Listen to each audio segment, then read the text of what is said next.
तो अभी हम लोग जो है कि टोल प्लाजा से आगे बढ़ चुके हैं और काफ़ी मेंबर्स हैं हमारे टीम में, लगभग 12 मेंबर्स हैं, जिसमें से एक छोटा बच्चा ये भी है और मेरी मम्मी आगे बढ़ चुकी है, मैं पीछे पीछे चल रहा हूँ उनके और काफ़ी मज़ा आ रहा है।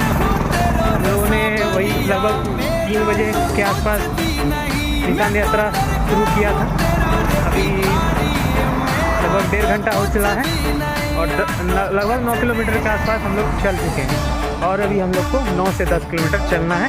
उसके बाद बाबा के पास पहुंच जाएंगे। फिर ये निशान जो आप लोग देख रहे हैं, निशान चढ़ा करके बाबा को जो भी विश होगा मांग लेंगे। उसके बाद फिर अपने अपने रूम पे जा करके आराम करेंगे। दूसरे दिन और घूमना फिरना है और आगे का देखते हैं, जैसा होगा मैं बताऊँगा आप लोगों को।